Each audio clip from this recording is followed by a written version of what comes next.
बिस्मिल्लाहिर्रहमानिर्रहीम। हकीकत को समझो चैनल में आपको खुश आमदीद।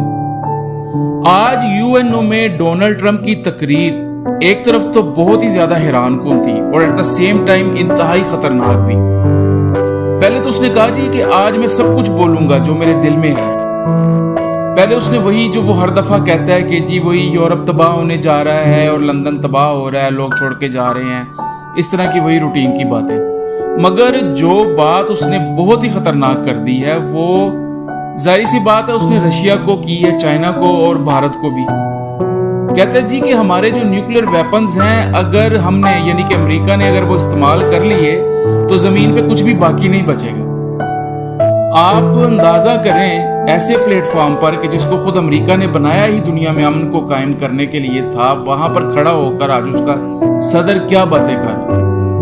कहता जी मुझे पता है कि ये जो मुल्क बायो वेपन्स और बीमारियां फैलाने वाले वेपन्स पर काम कर रहे हैं, उसने कहा जी कि सब कुछ तबाह हो जाएगा अगर अमेरिका अपनी आई पर आ गया तो। असल में अमेरिका आज भी शायद 1945 वाली सिचुएशन में ही बैठा है जब सिर्फ अमेरिका के पास ही न्यूक्लियर वेपन्स थे और उसने जापान पर एटम बम मारे और फिर उसके बाद सुपर पावर बन गया। आज तो दुनिया में 9 से 10 कंट्रीज के पास न्यूक्लियर वेपन्स हैं। रशिया के पास तो दुनिया में सबसे ज्यादा वेपन्स हैं न्यूक्लियर के।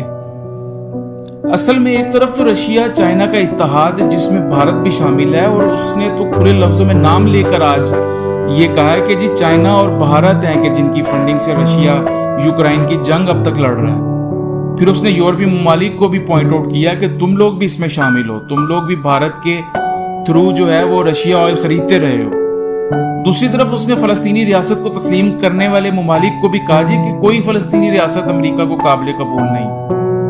आप अंदाजा करें कि अमेरिका का बेबी यानी इसराइल जो सारा फलस्तीन खाकर बैठा है, पूरा गजा हड़पने जा रहा है, उसकी कोई बात नहीं कर रहा ये बंदा। भाई सबसे बड़ा वायलेटर तो वही है तुम्हारा बेबी जो तुम्हारे और यूएनओ के जो 2 स्टेट फार्मूला है उस पर आज तक अमल करने को तैयार नहीं है और बचे कुचे जो 10-12% फलस्तीनी इलाके हैं उनको भी हड़पना चाहता है और उसमें उसका हिमायती खुद अमेरिका है।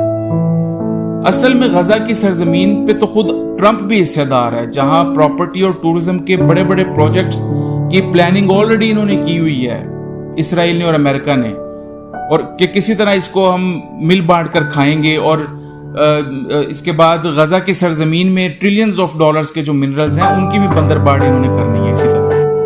इसलिए तो ये लोग जो कतर में एक बिल्डिंग में बैठे हुए हमास के लीडर्स को टारगेट करके मार सकते हैं, वो आप खुद सोचें कि गजा में जहां पे ऑलरेडी पूरा गजा ही तबाह कर दिया है इसराइल ने, क्या गजा से हमास के कब्जे से अपने हॉस्टेजेस को नहीं छुड़ा सकता इसराइल?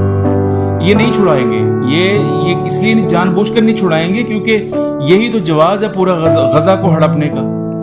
अब कतर पर हमले के बाद जब उम्मत मुस्लिमा खास तौर पर अरबों की कुछ आंखें खुली हैं और पाक सऊदी डिफेंस डील के बाद इस्लामिक फोर्स की बातें हो रही हैं, तो इसने अमेरिका और उसके बेबी की जो है वो परेशानी में इजाफा कर दिया है, उनकी रातें की नींद खराब कर दी है, इतना परेशान कर दिया कि खुलेआम अब वो अक़वाम मुत्तहिदा के प्लेटफॉर्म पर न्यूक्लियर वेपन्स इस्तेमाल करके पूरी दुनिया को खत्म करने की बात करने लगे।